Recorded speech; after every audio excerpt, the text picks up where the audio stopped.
Désarroi face à la nouvelle politique de la commune de sélection des dossiers pour les accueils en crèche municipale.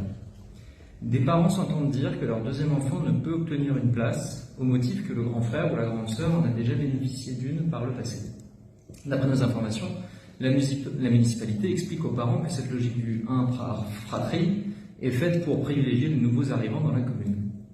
Tout d'abord, nous nous étonnons que ce changement radical de politique n'ait jamais été soumis au vote, ni même à l'information du conseil municipal, vu l'impact énorme pour les familles conflanaises. Que faisons-nous ici à décider du prix des foulards à 3 € quand la mairie décide en totale opacité de priver les enfants conflanais de place en accueil collectif sur la base de nouveaux critères de priorisation non écrits et non votés? Ça ne nous semble pas acceptable. Ensuite, sur le fond, comment justifiez-vous ce revirement? Cette hiérarchisation est apparemment atypique, les autres communes prévoyant souvent au contraire de permettre aux petits frères et aux petites sœurs de trouver une place également. À quoi bon offrir la moitié d'une solution à des parents? Drôle d'idée également que de dresser des barrières administratives et tracas financiers dès le deuxième enfant quand on sait que ce changement de vie met déjà à rude épreuve financièrement les parents. Quel impact sur la fidélisation des conflanais qui ont fait le choix de fonder une famille dans notre ville et contribuent à sa vitalité démographique? Nous pensons que cette décision arbitraire cache un sous-investissement structurel de votre majorité dans les capacités d'accueil de la petite enfance.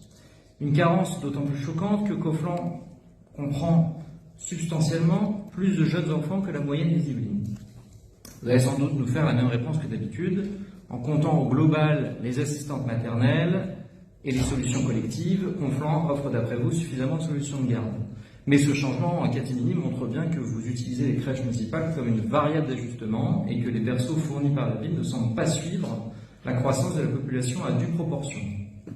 Pourriez-vous aujourd'hui, devant ce conseil et les conflanais, faire toute la transparence sur le nombre de places en crèche municipale, le nombre de places en autres types d'accueil, crèche familiale, assistante maternelle, l'évolution de ces chiffres et du rapport place en crèche sur place totale par rapport à 2014, les critères d'attribution et ce que vous comptez faire pour adresser les multiples effets indésirables de votre nouvelle politique et de préférence la revoir.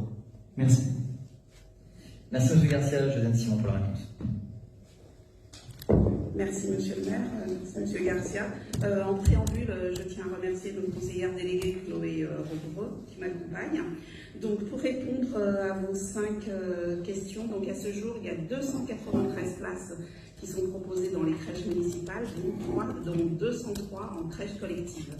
Un chiffre qui peut monter à environ 210 quand il y a des urgences et qui permet aussi d'optimiser l'accueil. Donc ça c'est pour le point 1. En ce qui concerne la crèche familiale proprement dit, elle dispose de 90 places, mais elles ne sont pas toutes pourvues, faute de recrutement suffisant d'assistantes maternelles pour remplacer entre autres les départs à la retraite.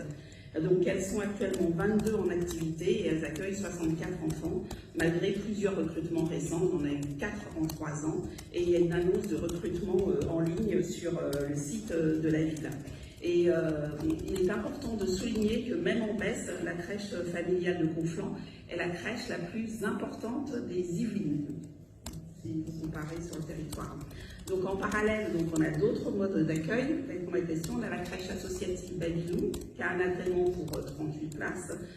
Comme mentionné dans une convention qu'on a votée ici, la ville réserve 30 places, donc c'est-à-dire quasiment plus que la majorité des places pour les familles monoparentales avec des horaires atypiques. Donc si le parent est en horaire décalé ou si les parents sont en horaire décalé. À cela, il faut ajouter 5 micro-crèches privées qui accueillent chacune entre 12 et 14 enfants, ce qui lui fait encore ajouter 60 places.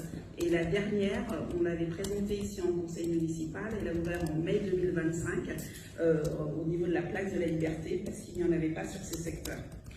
Donc enfin, pour terminer, on a environ 150 assistantes maternelles qui sont déclarées sur le site officiel, ce qui représente 550 places théoriques, même si toutes ne sont pas pourvues. Et par rapport à 2014, elles étaient environ 240 pour près de 750 places, donc on a un recul. Alors, depuis l'inauguration de la crèche Nelson Mandela, le nombre de places en crèche municipale collective est resté stable. Mais l'offre globale s'est diversifiée, alors que dans le même temps, le nombre de naissances a diminué, comme je vous l'avais indiqué dans d'autres séances. Les places en crèche privée ont significativement augmenté de 10 places seulement en 2014 à plus de 90 aujourd'hui. Et en plus, il faut rajouter Babylou depuis 2014. En revanche, l'accueil en crèche familiale a reculé avec près de 50 enfants en raison en fait d'une pénurie nationale d'assistantes maternelles. Et il se trouve que la profession est moins attractive aussi pour une nouvelle génération. Sur le point particulier de l'attribution des places en crèche, et les familles le savent, le critère principal reste l'ancienneté de la demande et d'autres priorités sont également prises en compte, à savoir des situations de handicap, des situations signalées par les services sociaux, des situations signalées comme la PMI, comme on a encore eu un exemple la semaine dernière pour une maman dans une situation très particulière.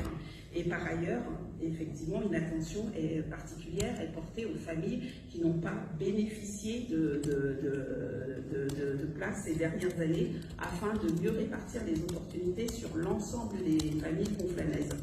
Et contrairement à ce qui est dit, le critère d'ancienneté ne favorise pas les nouveaux arrivants, mais vise à garantir une équité et de la transparence.